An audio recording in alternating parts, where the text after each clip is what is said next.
Chapter 7, which is taxations on life insurance, group insurance, retirement plans, and other related concepts. So third-party ownership is the first concept that we're going to go over, which is someone other than who is in the policy is covering the payments on the policy, therefore they're the policy owner, but they are not covered in the policy, so that's why they're a third party. Okay? The next sections that we're going to go over are all connected to group life, and we're going more into detail of how group life works, what are the requirements for people to qualify to be in a group life policy. So the first thing is, again, group life insurance is a policy on more than one person, okay? Usually written as an annual renewable term. Evidence of insurability is usually not required. So majority of the people actually don't have to show evidence of insurability, but if somebody didn't get into the policy when the open period was available and they were like, oh, now I want to get into it, the company might say, if you're trying to get into this group life policy, you will have to show evidence of insurability. So majority of the time it's not required, but sometimes it is. Okay, each participant is given a certificate of insurance, and the sponsor, which is usually the employer, will get a master policy or master contract. Okay, the group underwriting is based on the characteristics and makeups of everybody in the group. So they're not looking at individuals, they're looking at, you know, the majority, the average of everybody put together. Okay, the group must be formed for a purpose other than to purchase insurance, and there is a requirement of how many people need to be in a group in order to qualify, and the number for California is 10. So there must be at least 10 people in the group in order for that group to be able to be in a policy together. So if it's less than 10, then they do not meet the state's requirement. Contributory versus non-contributory. So contributory, so just know that the employer is always putting money in. What's not always happening is the employees putting money in. So if the employee is also putting money in with the employer, that is considered a contributory policy. And if that's the case, then the employer can cover 75% of eligible employees, and it would still be valid, because what they can say is, if there's that one person that's not in the policy, they can say, well, why am I not covered? And they can say that the people that are covered are paying, right? So that's why they don't have to cover everyone. They can cover just a smaller amount of them. Non-contributory means that the employee is not putting any money in, and the employer is paying everything. And if that's the case, then the employer must cover 100% of eligible employees, because if they don't cover 100% of the eligible employees, it would be considered discrimination or something like that. So if the employer is paying for everything, they must treat everyone fairly and cover all eligible employees. Dependent coverage.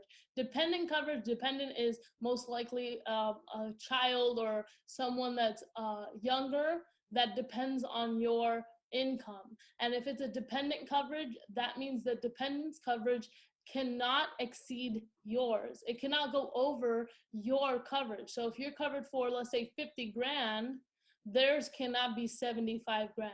It has to either be 50 or less, but it cannot go over your amount. It can be the same, but it can be less, okay? Conversion privileges. So there are people, you know, that quit or that get fired, and they were in that policy, but once they leave that place, they are no longer a part of that group, therefore they won't be a part of that policy. Well, they do have the opportunity to switch up to another policy without evidence of insurability. Now they can switch to any type of policy except term. So any whole life, yeah, you know, adjustable life, yeah, but not term life, okay? Now, they're going to charge the person based on their attained age, the age they're coming up to, and they have 31 days from when they got terminated. So let's say today they got fired or left the job. They have 31 days to either switch over to their own policy, because if they don't, once that 31 days is over, then they are going to be taken out of that group life policy, and therefore if they haven't switched over, they no longer have a policy. Okay, so that's how the conversion works. Incontestability, okay, this is like, I believe, the third time we've seen it. Incontestability, 2 years. Incontestability, 2 years. Misstatement of age, just like we went over in chapter 5, if someone misstates their age, they're just going to adjust based on the person's actual age. War, military, and aviation, these are things that either the policy will exclude or they will cover, but they are going to charge more money. Taxations on life insurance. So in this section right here, you're going to hear me repeat a lot of things. Now, the reason I'm going to be repeating something is because the way the tax works is pretty much the same in all sections, okay? So general rules for insurance is premiums are not tax deductible, okay? Death benefit is tax-free, okay? And death benefit's tax-free in installments, but again, write it down. Interest is taxable. So basically, this is what I would write. Premium, put a line, not tax deductible. Death benefit, tax-free. Interest, taxable. Okay? Those are the main things that you need to know. Dividends, again, we went over dividends in chapter 5, and dividend is your change. You overpaid for your policy, and that belongs to you. And dividends is not taxable. Cash value. Cash value grows tax deferred. Remember, deferred means in a later time. It means you're not taxed now, you're taxed later. Policy loans. If you take a loan out of the cash value, they're going to say no tax on the loan. And you're going to, wow, that sounds great. But they don't tax you on the loans. But what are they going to charge you? Cash value is not taxable, but they will charge interest, okay? So policy loans, not taxed, but charged interest. Accelerated benefits, so this is your terminal illness, and the money that you receive from your death benefit while you're still alive to pay for medical expenses is tax-free up to a certain amount. So if you go over that amount, then they will tax you, but if you don't, then it is considered tax-free. Settlement option. How is your beneficiary going to get the money? Usually the death benefit is tax-free, but again, you see here in bold, it says interest portion will be taxed as income. So again, like I said, you're going to hear the same thing. Death benefit tax-free, interest taxed, okay? Taxation on group life, tax deductible to the employer, and if the coverage is less than 50 grand, the employees do not have to report the premiums paid by the employer as taxable income. Okay, and again, just like with the cash value grows tax deferred.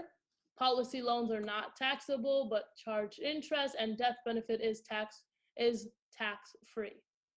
1035 exchange. 1035 exchange is really easy to understand. You can change a life insurance policy for another life insurance policy. You can change a life insurance policy for an annuity. You can change an annuity to an annuity, but you cannot ever change an annuity to a life insurance. So an example is they'll say we're gonna do term life to whole life, life to life, good.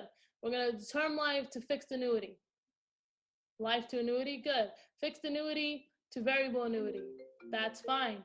But you say a variable annuity to a whole life, no, or fixed annuity to a term life, no, that's not going to happen. You can't do it, okay? Now, the taxations on annuities. So this was all for life insurance. Now we're on to annuities.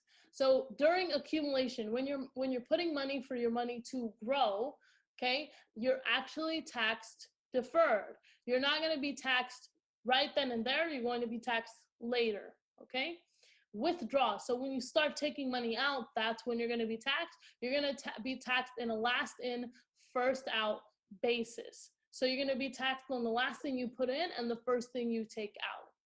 Benefits, okay? Benefits.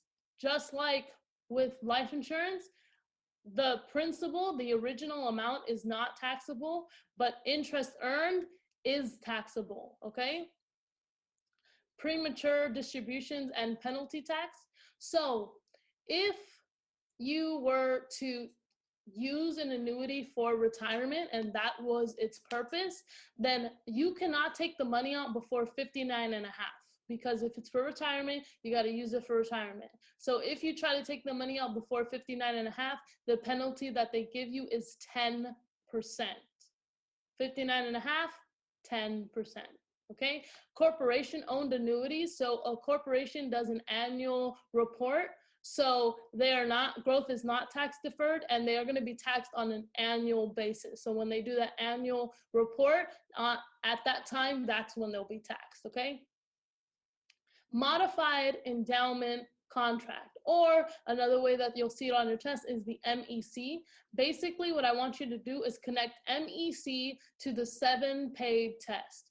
MEC, 7-paid test. So basically, if you have a cash value policy and your cash value is growing too quickly, quicker than the company had originally anticipated, what they're going to do is they're going to say that you failed the 7-paid test. And if you fail the 7-paid test, your policy becomes an MEC. And an MEC is taxed differently than a regular policy. So if you see right here, the tax rules that apply for the MEC: accumulation grows tax deferred, distributions are taxable, and including withdrawals and policy loans. Distributions are taxed on a last in, first out basis. That's the same. And distributions taken out before 59 and a half are still penalized 10%. So what is different is distributions are taxable. Okay, that is the main difference. And once your policy turns into an MEC, it stays as an MEC. But remember, for your test, easiest thing you can remember is 7-paid test connects with the MEC. Connect those two words together: MEC, 7-paid test, 7-paid test, MEC. And that is the end of chapter 7.